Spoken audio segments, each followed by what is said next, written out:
Yo, what's going on, everybody? It is Mandla _Gamen Kosana Kumetunubane Kungizbiza. Oh, Kumane, we are live right here from in front of Student Center at the Food Truck Fiesta 2025. And I'm not here alone. I'm here with Naz from Topcomodelling. Oh, Topcomodelling. Tell us, what are y'all about and where do y'all come from? And if a person wants to find out more about y'all. Okay, Topcomodelling is a model agency based in Cape Town. We were established in 1968. Yes. So we're one of the longest running model agencies in Cape Town. We do have different divisions. We have a kids division. We have a commercial division that's characters, everyone, everyday people. Yes. And then we have a high-end model division, which is subject to height and more high fashion. But Cape Town itself is a commercial city. Yes. So that's where our focus is. Your everyday character, mom, dad, student, grandpa, yes, grandma, yes. characters. Okay. I hear you mentioning that there's different types of models, right? And I hear that normally people assume that modeling needs you to have a certain height requirement. Okay, we learn these things from watching TV. Yes. Okay, your high fashion sort of modeling happens in Europe. Every now and then in Cape Town there's something, but we are also affiliated with a lot of agencies abroad. Yes. So we do send our model to agencies abroad to spend some time there, from 3 to 6 months, and that's where your runway fashion happens. We had models doing Burberry, walking Versace. Yes. We had models doing the fashion week. But essentially Cape Town, what happens here is commercial. It's commercial. So, with the current state of creativity, right? Yeah. Of the creative space, if I may put it like that. Because now it's not only about entertainers, but now it's creatives, content creators, and all of that. Fame is easily gotten, if I may put it. Not even fame per se. I could say it's easy to become an internet sensation and you can blow up easily. Yeah, it's difficult, like in an industry like ours, which there's rules and regulations in place. So like it's difficult to represent an influencer because we do work with brands. So once you are tied to a brand, that means you cut off from other brands. Brands, yes. So yeah, influencers, they do their own thing. So basically what we have is famous, yes, whatever. yes. Usually we've done jobs, we've done LG commercials, we've done Adidas. Yes. We've done everything. So, these influencers, they tie themselves to one brand. One brand, yes. And they're restricted to it, where our person can do different brands. Yes. Because whatever else. Yes, most definitely. Yeah. So, with that being said, right, what probably would you say you'll look for from a model? Because you say you don't only look at people who are famous, you also like the people who are on the ground, so that as the big people actually stick to one brand or are tied with one brand. It's anything and everything. Yes. Different sizes, different looks, different races, everything. There is a market for anything and everything. Tomorrow someone will ask me, a student 18 to 23, black guy, he is 1.76 meters tall, and then I'm going to look for him. Tomorrow someone's asking me for a colored girl with big curly hair. The next day someone wants blonde hair with blue eyes. So there is market or niche market for anything. For anything, yes, yes. The only thing is, I think there's people should understand how a model agent works. We represent this. You apply. We look at. Sometimes you're not what the market needs right now. Yes, yes. Sometimes you are what the market needs right now. So once we accept you, it is a legal binding contract between the two of us. We do our due diligence to you by putting you forward for work. Yes. You need to do due diligence to us by making yourself available. And completing these tasks to your best ability. So it becomes a legal binding contract, and it's usually a 2-year contract. And in that time, we have a mutually beneficial relationship. If you make money, we make money. Yes. So, do looks play a huge role Not into really. it? Not really. We don't the beautiful TV person. It's not really a thing. A thing, okay. It's not really you know what's the big thing? The quirky look. The gap in the teeth like mine. Yes. We had a beautiful albino girl from Durban. She went to London to work there. Your short person, your big person, your round person. There's place for everyone. A place for everyone. Yeah. But before we leave, tell us where can people find you and how can people register? Okay. You're welcome to visit our Insta page at Topcomodels. We are on TikTok. You can join or apply via our website. There is a tab, Topcomodels. You go to join Topcomodels. Yes. And you just fill out your information. Please upload some pictures. Do not pay anyone to take pictures for you. Just a white background, clear, open face, no glasses, no hats, and do your submission. We are in season now. Summer season is our busiest time. Yes, yes. So it could take up to 4 weeks for you to get a response because season runs from October to March. Yes. During this time, we host international models. Yeah, that come out for season, come work the Cape Town market because essentially it's winter in the Northern Hemisphere. Yes, So now they're coming here. So we are hosting a few international models and we're expecting more to come in January. So this is our busiest time, but please go to the website, read what you need to put down there and what you need to upload and tell us more about yourself. If you have a hobby, if you skateboard, if you surf, whatever information, put it down. We love it. All right. And that's it from Topcomodels. And make sure you stay tuned and make sure you catch them on all their social media platforms and register if you want to be a model. I might register myself because, hey, man, I think I stand a chance. So, yes, please do. and that's how we wrap it up. Peace and love. I'm Razia. I represent the Business Development Office. My role is Business Officer. Sue Nitsky, Manager Business Innovation, Business Development Office. We are in charge of third stream revenue and then just total holistic perspective of what's happening on campus at any given time. Hi everybody, Sujit Bagaji, Director Business Development, in charge of venue management, third stream income, corporate finance and the like. Hi, my name is Lilita and I am in the Business Development Office and I'm an intern. Hi, my name is Kulumango Khai. I'm an intern at VMO of Business Development Office. That is a very interesting that now I want us to have an icebreaker. This is a simple game, right? I'm gonna try to keep it simple actually. Maybe a bit spicier like our food right here. Okay, I'm gonna give you a category and you say the first thing that comes in your mind, right? In order to play this, the first person has to say their name. Okay, we would say Kasi food. Yes? Kota. Okay, university. UWC. UWC, okay. Food truck. Student experience. Okay. Okay, there's another one. Home. Family.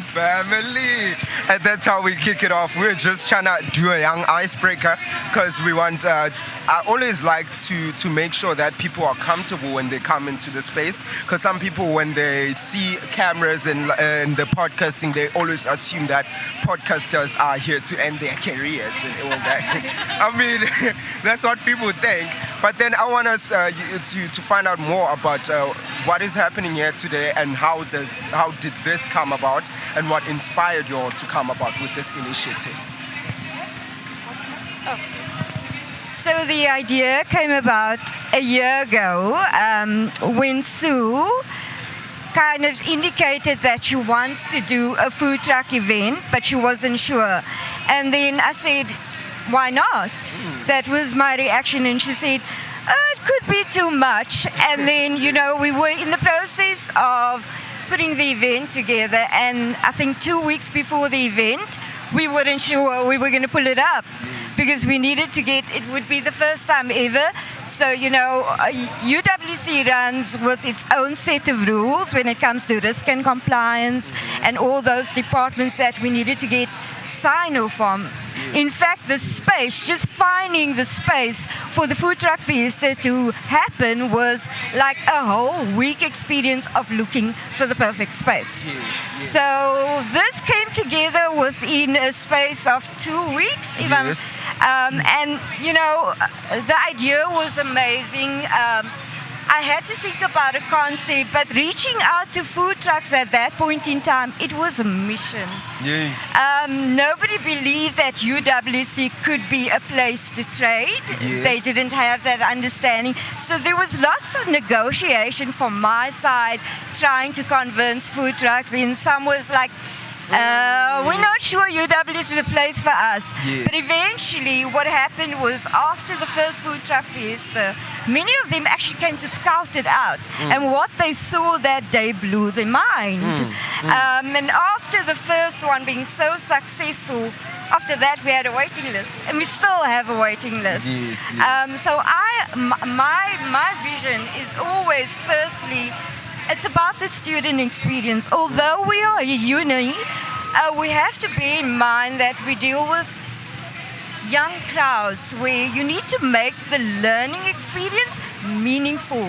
And what I mean by that is, yes, we're bringing a vibe with Essence and we try to bring in big brands, but it's also about enhancing projects that we have here. And working close to CEI, which is a close partnership we have, we kind of stimulate the young entrepreneurs to give them that trading experience. So we kind of leverage off our bigger brands that will pay full activations, the rates for the day, but actually comping the small businesses out there. So the space that we provide to the entrepreneurs is actually free. And the vision is just to blow it up even more and bring in more sort of partnerships and collaborations where we give youngsters like yourself and other businesses, besides UWC, it's the environment out there, like residents with small businesses and encouraging them to leverage and showcase their projects. Okay, very interesting what you just mentioned there. Speaking of which, I hear you even mention how the most of all it is to facilitate student experience and student engagement while also integrating the students within that process, like myself. Exactly. I got them there also here. So wanted to find out, as you do university outreach programs, right? What has been that one contribution that you all have made to maybe contribution in creating some form of employment or to maybe counteract the over-increasing unemployment rate?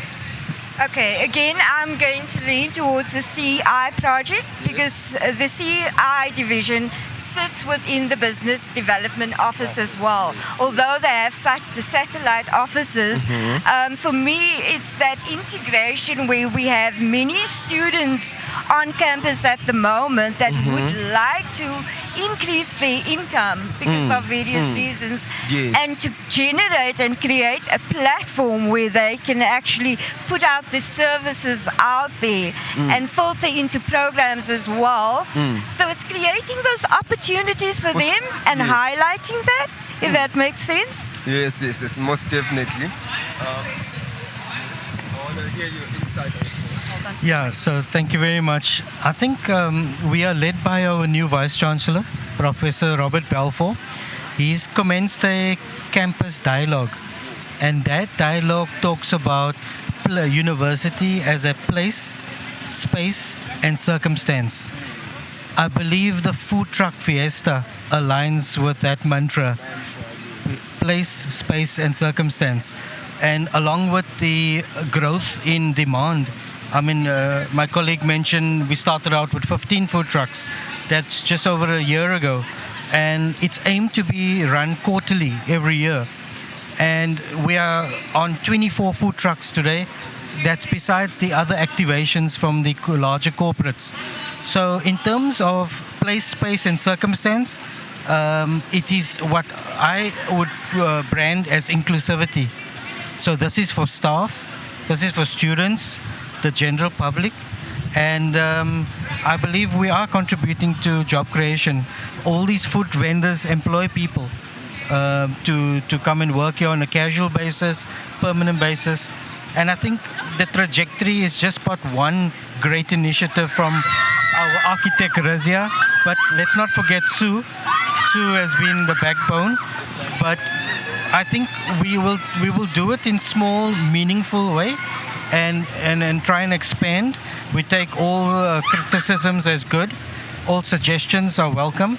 But I think we're on the right trajectory. The feet movement we've seen today and past food truck events has been alarmingly surprising. It's something different. It's a lead up to the exam period. So what more than the students have this, and that is why when we choose the time to have this event, we really look at the calendar. We don't just pick up a date and say, okay, let's have the food truck event. Razia carefully looks at the calendar, the academic calendar, and slots this thing. So a lot of work behind the scenes to make this event happen. And we'll continue. And yeah, let me allow Sue. Well, we're excited just to be able to contribute towards the student experience. I think, as Sujit has mentioned, just the fit into how the student year has built up, and they're coming to a culmination where it's one big crescendo of exams and this test, and the stress levels are quite high.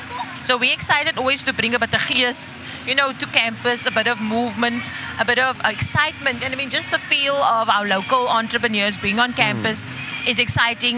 Like Razia said in the beginning, when we started this, they weren't sure. We knew what UWC can bring to the table, and we knew what UWC could bring to a food market. I mean, you've seen it's been changing. People want to come and, take a photo in front of a food truck. It's all exciting things. The youngsters are wired very differently nowadays. So we're excited to be able to showcase not only what UWC can offer, but also what the brands can bring and how we can attract, more traction in their spaces. And I mean, like as you said, our entrepreneurship, Center for Entrepreneurship is just but one partner, but we've also got small businesses like our pineapple skewers, we've got cookie pies small entrepreneurs, we've got Topcomodelling, Standard Bank is on board. So those, and we're also at Essence today, which created quite a buzz. But our main sponsor in terms of kind and value is our Red Bull partner. And we appreciate the value whenever we reach out. They're always willing to assist UWC, not only in the assets, which is, the nice Red Bull arch that we've got out here, but also the EV van and products. And our students are always very excited to see that brands on board. Most definitely. I also want to hear more about you speak about how the most important thing is uplifting student entrepreneurs, right? And how they per se are integrated within the university to actually facilitate the collaboration not only among students and university, but students, businesses, university, and other vendors from the Cape Metro or beyond. So I want to find out, with all the food trucks that were here today, which one would you pick to invest in and why? If you could. Let's start this side and go. That's a hard question. I know. So, for me, it's very easy. We're going to get different answers, but I would go for the healthy food option. We look at promoting nutrition, our students, obesity, fueling up with the right food to carry them through their studies. Yes, today could be regarded as a cheat day where you can spoil yourself, yeah. But I'm very happy that we've seen a growth into a blend of all food, different types. So for me, whichever last year I asked Razia to ask the food truck vendors to declare their sales, and they didn't want to declare their sales. It means their sales were all very good. So I think one could easily invest in each and any one of them. Great answer. A very great answer. That's why he's the director. Yes. Well, I think student entrepreneurship is obviously an important aspect of it, but I think it's the lesson is bigger than that. And to me, it's all about civic duty, because our classrooms are not limited only to four walls. Yes. Our classroom is limited to, at least it's endless. It's not limited to anything. So our education and our community development and our entrepreneurship spills over then into a space like this, where we're not only selling services, but we're also selling learning. We are selling what they can exercise by just looking at what is happening on campus, setting the example, teaching them about programs like the Center for Entrepreneurship, where people can actually filter and start business ideas by just coming through the right channels. I mean, we were approached quite a few times today by students just asking, how can we join? How can we assist? How can we help? So the learning comes not only by showing, but also by including as we expand this. And I mean, we've been handing out business cards and email addresses. So I'm sure the student entrepreneurships, they're not going to come through that. If you look at Sunny's truck, that is one of the trucks that's permanently stated. That is a student entrepreneur that is permanently now based on campus. And that was the opportunity that you used by coming through the CEI program, then through business development, now to be a successful entrepreneur on a full-time basis at the university. So what I'm getting is that you would invest in Sunny's Palace. Yes, definitely. Most definitely. Okay, what about you guys? I would invest in Talladega. Okay. I think you can never go wrong with a burger. And the variety that they have, I think it works for everybody. One thing I can tell you, Cape Townians love burgers. Yes. I've seen a lot of people online also do this whole finding the best burger in Cape Town type of thing. So I feel like I'd definitely invest in Talladega. All right. Okay. I think I would invest in Sundays. Like I said before, when you said kasi and I said kota, they bring the kasi flavor to us. It's modernized. It's very nice. It's easily accessible. So I think I would invest in Sundays. Very, very. I also love Sunny's Palace, but I don't want this to be Sunny's ad. Yes. Cultural diversity. Cultural diversity, most definitely, hey? And also, it makes me think about how there's always progression in the space, in the learning space. You mentioned the learning space. You mentioned how there's on-the-job learning curve. It's a learning curve. And the biggest concern in South Africa currently, actually in the world currently, is how AI is emerging, right? So with the increase or progression of AI in workplaces and workforces, what is that one way are you going to maybe adapt in order to keep up with the pace of AI? As we all know, it's not coming to take our jobs, but it's about you learning how to utilize it to make your job easier. So are there current any measures that are being implemented to make sure that AI is used effectively and efficiently within the department? Well, I can answer that. I don't think we should be afraid of AI. Yes. I don't think we should shy away from a tool that is there to assist so that we can make better, smarter decisions. Not work harder, but work smarter. Yes. I think that's the overarching message from the Business Innovation Center and the Business Development Office is that we are not going to change what we do, but we're going to change how we do it. It is important to know that a template that you took maybe 2 hours to develop is now so much easier by asking an AI bot or ChatGPT, develop a template, and we can have the tools at our fingertips quicker and more efficient in a sense because we have had, I mean, obviously that thing is so intelligent, is looking at all the models it possibly finds on the internet. So that is how we are changing things just to expedite and to speed up the process of coming through a process that is very stringent at UWC. Sometimes people will call it bureaucratic, but for obvious reasons, as we operate as a city, these things need to be adhered to. But we are using AI to our advantage so that we can work smarter and faster. Very, very smart way of answering that question. It gave me some insight that I didn't have also, which brings me to think also to want to ask this question right there. As we all know that there is an ever-increasing inflation rate in South Africa, especially when it has to do with businesses and everything. So I wanted to find out that what is your point of view on the inflation rate in SA, and do you think businesses have a role to play in increasing the inflation rate?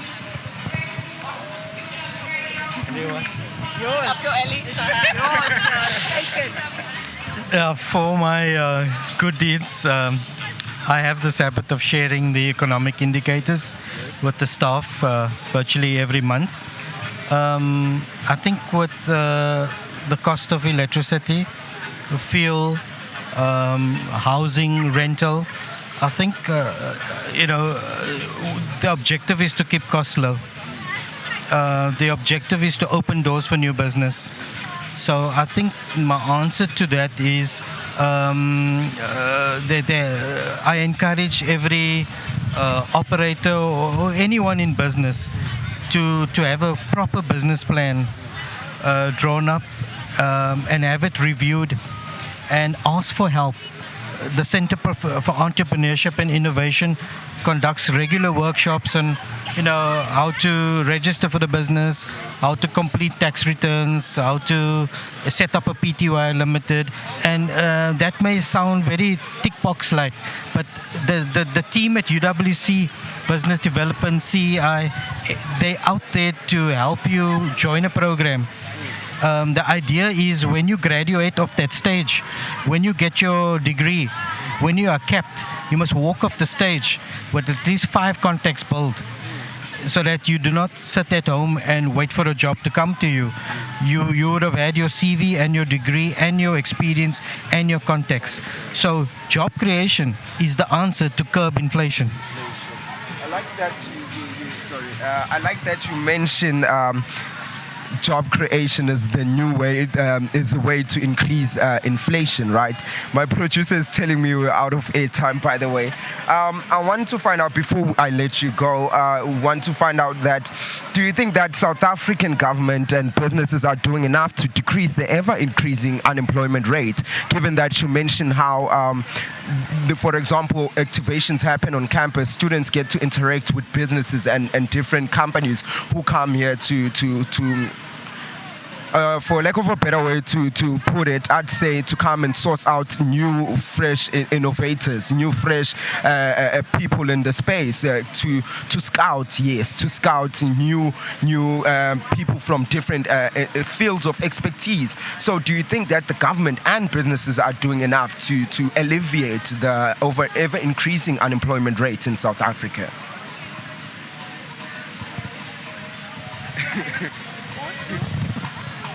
Let's do a combination.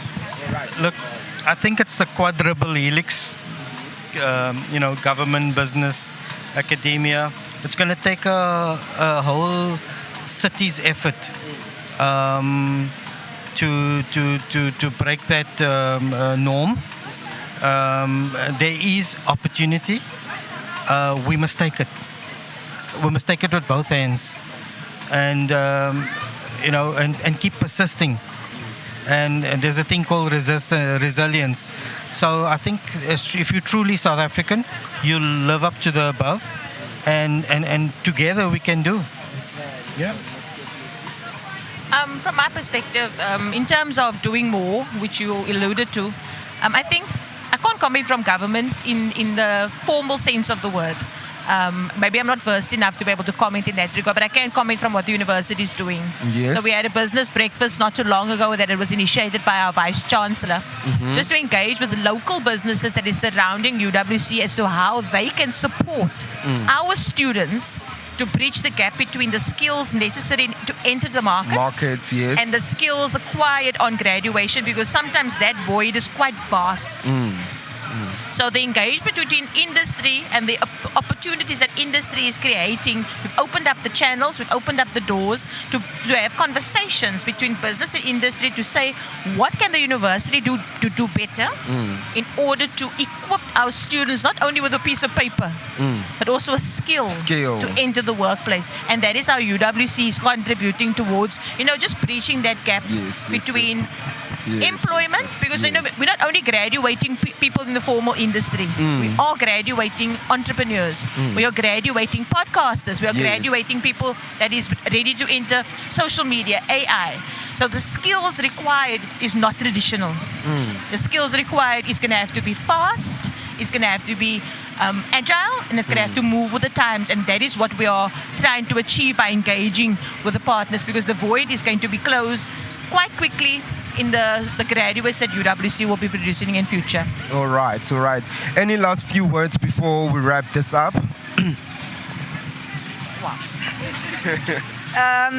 It's been a blast. Yes. Yes, most definitely. I can collaborate with you on that. I think the vision is there, and I think we tripled the vision and the dream.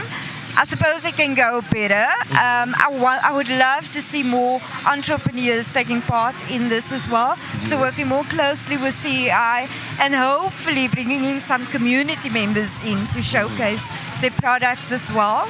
I think when it comes to the gap, we are not trading in a normal traditional environment.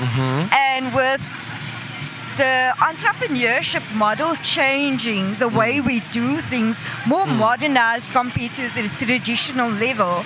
I think there's a lot of amazing content creators that are leading the way. People like yourself that will highlight amazing projects that companies like Siemens out there is offering, and there's many like those projects going on that the youth are not aware of. And so, if we can get more of these ideas out there or get collaborations going, and I think that gap we can actually narrow very quickly. Okay, thank you so much. Thank you so much for also inviting us to the Food Truck Fiesta. It has been a plus, most definitely. And make sure that you stay tuned and interact with us on all socials. It is _up_fact. And you can catch the Business Innovation Center and Business Development Office in one building behind the Education Business building here at UWC. And from me to you, I'm going to leave you with nothing except for peace and love.